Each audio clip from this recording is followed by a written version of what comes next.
Hi, welcome to Lesson 16, Session 4. This is the refined session for multiplying decimals. This is going to take everything that we've learned over the last 4 days, put it all together, like I always say, in a nice, neat little package, and you get to show everything that you've learned using your best method and to show me what you know about multiplying decimals.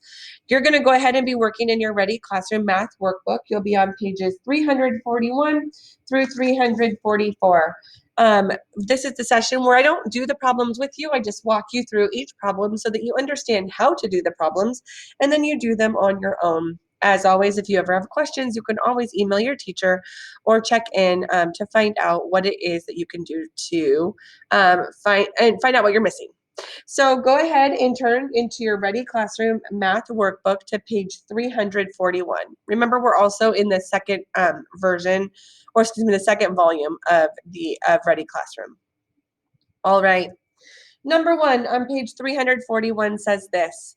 Gina rides her bike to school an average of 10 and 4/10 miles per hour. She bikes 1 and 2/10 hours each day. How many miles does Gina ride each day? Show your work. So we know that this problem is talking about Gina riding her bike. The question that we're trying to solve is how many miles does Gina ride each day?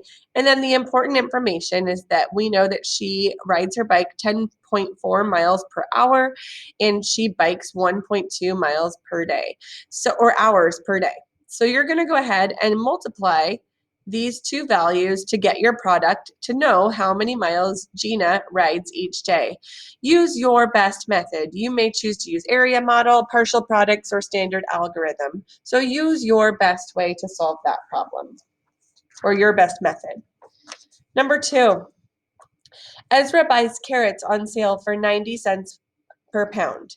He buys an 8/10 of a pound of carrots. How much does Ezra pay for the carrots? Show your work using an area model on the hundredths grid. So this question is talking about Ezra who's buying some carrots. We want to know how much he pays for the carrots. We know that he pays 90 cents per pound and he buys 8/10 of a pound. So I went ahead and labeled this hundredths grid for you. I put the 90 hundredths on the top and 8/10 on the side. Now remember that 90 hundredths is the same as 9/10. So you're going to use one of your highlighters to highlight your 9/10 or your 90 hundredths. And then you're going to use a different colored highlighter to highlight 8/10 in your rows. So 9/10 or 90 hundredths are your columns, 8/10 are your rows. And then the overlap will be the product of 90 hundredths times 8/10. And then write your solution on the line. What is the product of 1 and 5 hundredths times 7/10?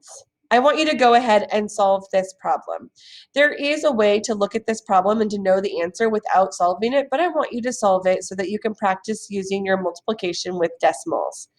Then I want you to come down here and it says Aaron chose D as the correct answer. How did he get that answer? If Aaron is incorrect, tell me how you think he got to the answer of D. If Aaron is correct, then go ahead and you can just write down below, Aaron is correct, D is the correct answer. So either way, depending on whether or not Aaron is correct. So number 4 says, which of the following has a product of 195 thousandths? So each of these problems, when you multiply them, one of them equals 195 thousandths. So you can look at this to know which one is the answer, but if you're not sure, go ahead and just do each of the problems and you're going to quickly figure out which one gives you a resulting answer of 195 thousandths. I'll give you a big giant hint that if you look at the number of digits, didn't really underline very well. If you look at the number of digits that come after the decimal, that's going to be a really good indicator as to what the answer is to this problem. Number 5 says choose all the expressions that have the same value as the product of 11 hundredths and 4 and 5 tenths. So there are different ways that you can write this. And so there are 2 correct answers that are going to give you the same answer as down below. There are 2 of these answers that will give you the same product as whatever the answer is for what is 4 and 5 tenths times 11 hundredths. So I do the math first, figure out your answer, and then figure out which 2 of these also have the same answer or the same product. Number 6, you can cross out this number grid. You do not need to use it. You're going to use this area model, and this represents the product of 2 and 8 tenths times 1 and 3 tenths. You're going to go ahead and complete this model by writing each partial product in the correct part of the model, then find the product. So remember, this area model is the exact same. 1 times 2, answer goes here. 1 times 8 tenths, your answer goes here. 3 tenths times 2, your answer goes here. 3 tenths times 3 tenths times 8 tenths, your answer goes here. So go ahead and fill out each of those parts of the area model, and then you add them all together to get your final product. Number 7 says this: Peter earns $12.40 each week for completing his chores. Ria earns 1 2/10 times as much money per week as Peter. How much does Ria earn each week? Show your work. So you know here, so we're talking about doing chores. Peter does chores and Ria does chores. What we're trying to find out is how much does Ria earn each week? And the important information is that Peter earns $12.40 each week, and Ria earns 1 2/10 times as much as Peter. So you're going to go ahead and multiply 12 and 4/10 or 12 and 40 hundredths times 1 2/10 and get your final product, and that will show you how much money Ria earns. Finally, on number 8, each product below is missing a decimal point. Place the decimal point in each product so the equation is correct.